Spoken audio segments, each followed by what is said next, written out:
I'm Francesca Marta Pavesi. I'm from Milan and have been skiing my whole life, basically. I started skiing when I was 2 years and a half. And now we are here in Cervinia, in Aosta Valley. This place has a special place in my heart, Aosta Valley, because I came here for the very first time 7 years ago, almost 8 now. And I found like an amazing playground, an amazing place where to do proper freeride skiing.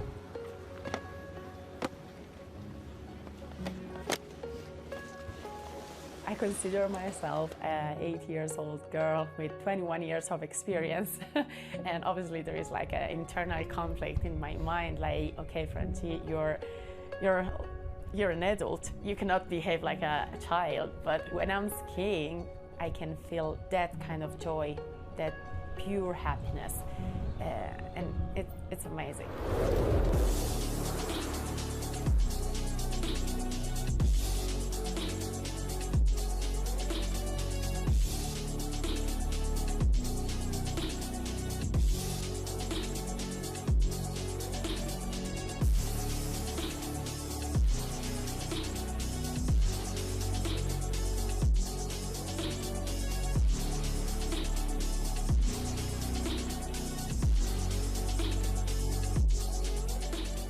My name is Francesca Marta Pavesi. I'm an Italian freeride skier, sportive and entrepreneur.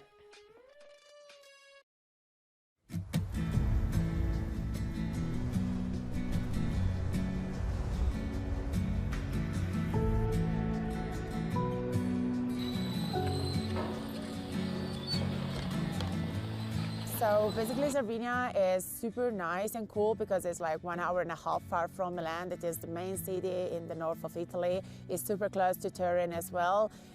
We are on the border with Switzerland. The valley itself is one of the most snowful of the valleys here in the north of Italy because we got really good snow condition and snowfalls during winter. And also I am a little bit attached to this place because I came here in summer skiing after a surgical operation, like after only 3 months. So I was pretty scared to come here and ski. It was for working, and I was like, okay, but I will give it a try, and actually it worked out. So yeah, I mean, I have an intense connection with this place.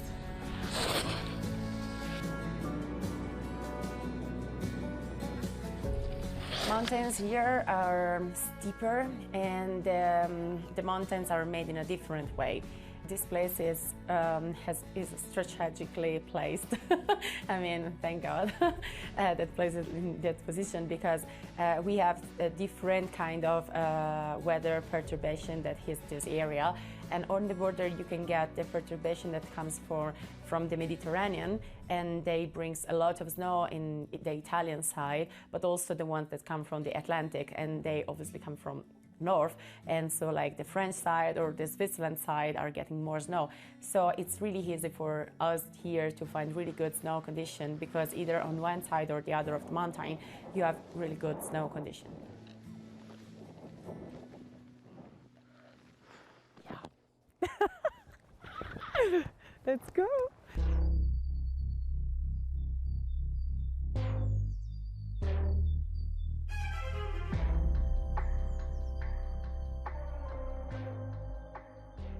I love to be in the mountains and connected with the nature and the people also.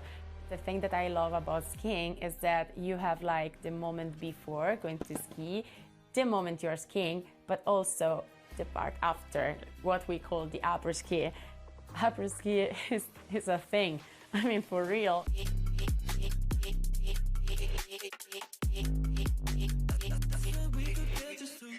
And there you can find like so many different people all together, having fun, all together, dancing, drinking, enjoying life and music.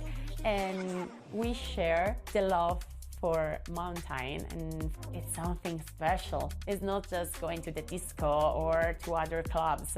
It's so amazing.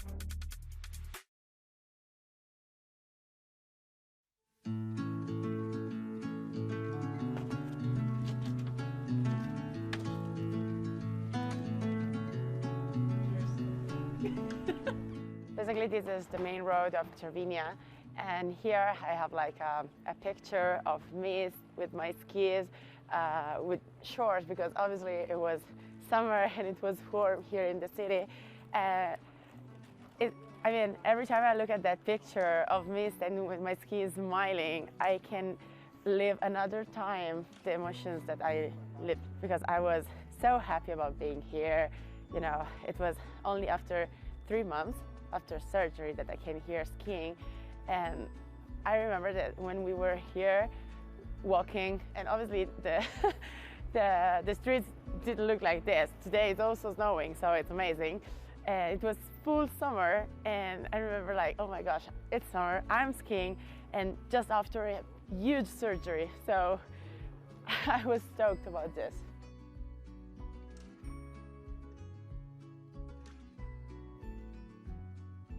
And I remember like the very first time I broke my left knee, they told me, you won't be able to ski again the way you're skiing now.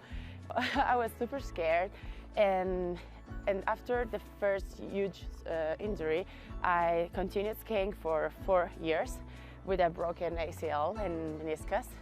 And after 4 years, I was like, okay, I truly need to have surgery, because I can feel that I cannot ski in the way I used to, and I don't want to waste these years of my life.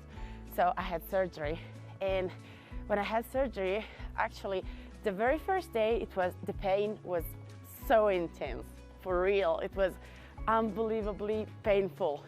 And I was like, no, I truly need to do something, because I know that I need to train, that I want to be back as soon as possible, because, I mean, part of my life, I mean, the activities I do, the sports I play are part of me, are part of my life. So when they told me, okay, you need to stop for 8 months, in my mind, the message was like, you cannot leave for 8 months. So I tried everything. I tried just to be back on wake skating, surfing, kite surfing, skiing, cycling, like doing everything I used to do before the surgery, because that way was like my way to say, okay, Franci, you can be yourself again. And so that actually was what really pushed me through this. And after 2 months of surgery, I know that sounds crazy, but I was wake skating. That actually is like wakeboarding, but without the boats. It was super, super scary, obviously, because it's super sketchy and dangerous. But the very first time I was wake skating, I remember I thought to myself, okay, if I'm doing this, I can ski, definitely, because obviously skiing is my sport, I can do it better. And so when I got the message, hey, can you please come to Cervinia for a work? I was like, okay, I'll come, I'm coming. I mean, I didn't have like to think like days about the opportunity. I took it, and I mean, it worked out. So yeah, pretty happy about that.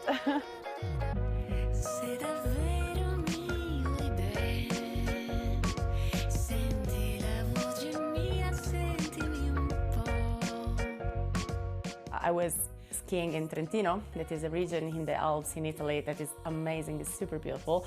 And then I had the opportunity to come to Aosta Valley 7 years ago.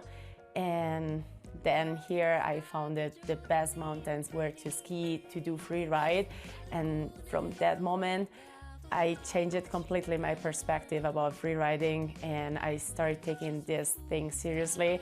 I started getting into competition, not because I wanted to win competition. It may sound weird and maybe crazy, but it wasn't just like a goal, like I want to become someone, but I want to ski in that way. I want to have that confidence. I want to feel like I'm at home in the mountains and not just here as a guest. And that actually was my goal, not to become like the best skier ever, because it actually is not something that bothers me, because I mean, I don't feel like really competitive towards others. I feel competitive towards myself. And so yeah, the goal was to achieve a higher level every single day, and this still is my goal actually.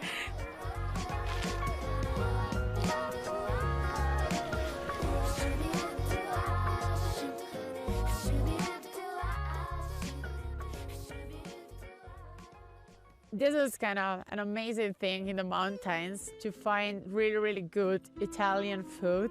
Even if you're like high in altitude, you can experience so many different dishes. And obviously you will find also the super local dishes, like with cheese, that obviously like so many people around the world love cheese. And meat, also the meat here is amazing.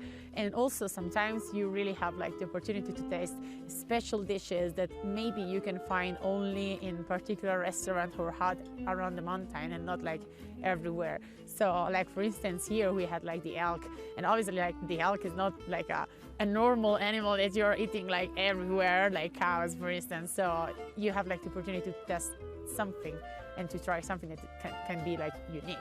And if you want to taste something more Swiss, you can also go in Zermatt, for instance, and you have their cuisine that obviously is a little bit different from the Italian one. So you have like the possibility to have like two different kind of cuisine in one day. So I think that this is pretty unique, and is due to the fact that we are skiing on the border. I am a free rider and backcountry skiers. That means that I use lifts as long as I can, and then I tour with the skis around glacier and mountains up and down. But my main happiness for me comes from going down, not to climbing up mountains. So that's why I consider myself a free rider.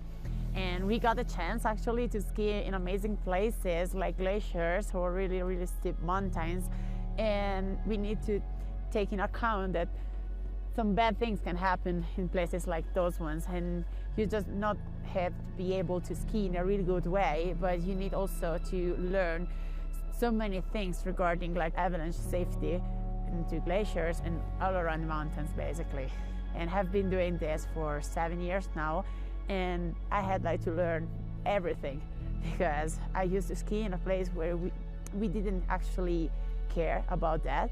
And when I arrived here in Savali for the very first time, I realized that I may have risked my own life for like 20 years because I was completely unaware of this. So avalanche safety for me now is like super important, and I try like to let people know as much as possible that they have like to test themselves to learn things, because they can for real risk their life around here.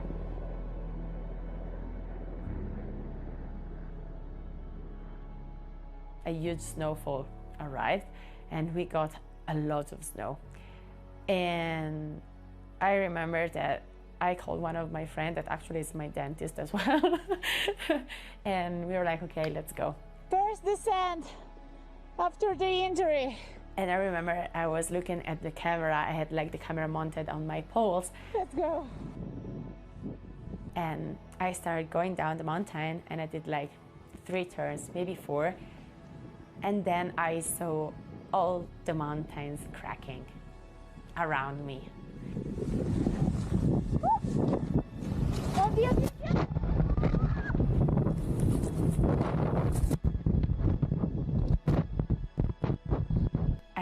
In that moment, like my world stopped for a minute, like in my head, it felt like an eternity. And I was thinking, oh my gosh, it's happening.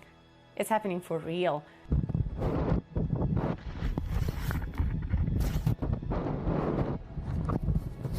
And it felt like to be in the middle of the sea. I wasn't able to do anything. I had my airbag, but I wasn't able to pull. And I'm going down, and I started feeling the snow on top of my head.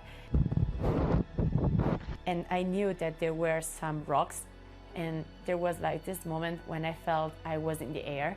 So I was like, okay, I know that I'm jumping off of those rocks. So the moment I hit the ground, I need to jump. I need to jump out because I know that I can make it. And actually that's what happened. And during the footage, you see like all the snow going down, and then there is like the blue sky. And that moment I remember it so clear, because I realized, oh my gosh, I'm on top of the avalanche. I'm not down. So I can survive. I'm not dying today.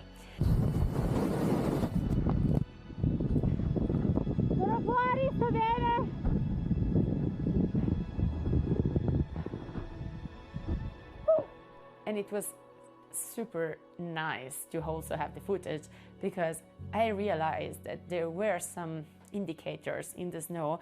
The previous snowfall created like a layer that, unfortunately, in my situation, created the avalanche. And then, yeah, that happened. After the accident of the avalanche, I had like the day after, I had like so many mixed emotions, because there was a part of me that wanted to keep it silent, not telling anyone what happened. But I wanted also to show that avalanche happens to everyone, okay? So I decided after a few days to post it in my stories, because I wanted people to see what happened, and I wanted also to convey the message that everyone should stay aware.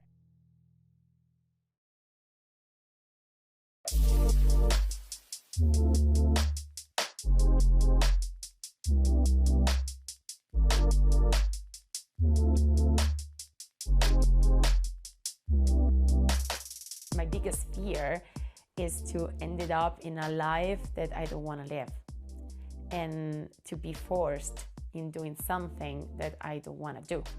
Everyone, when you're a kid, asks you what you want to be when you're a grown-up.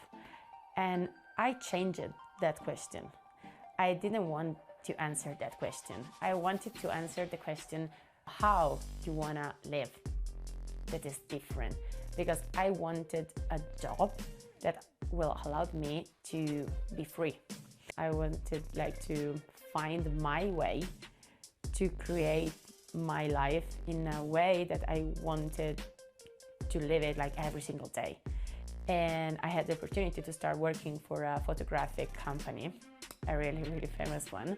And then when I was working for them, I was in charge of their communication, I was like, okay, I can mix the two things, like the photographic and the digital marketing, that actually was what I studied, and blend them together in order to create a job that will allow me also to have time to ski.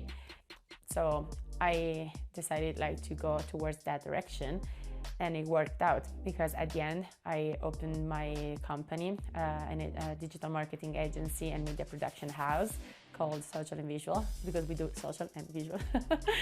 and that helped me like to find the time to go skiing, not just for fun, but also for work.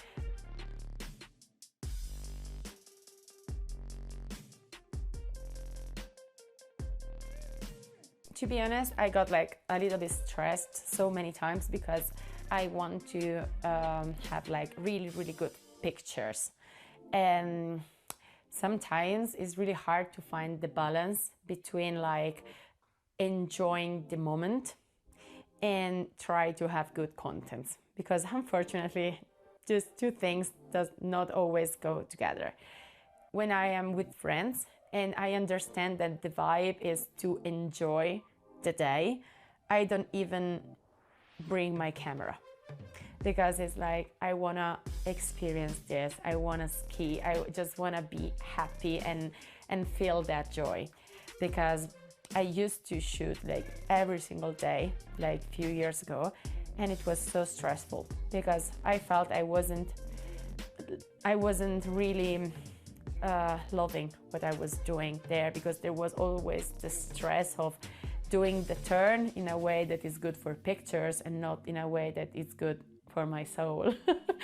And yeah, that is the way, like to compress everything into one shooting day, 2 shooting days, and to try to ski as much as possible all the others.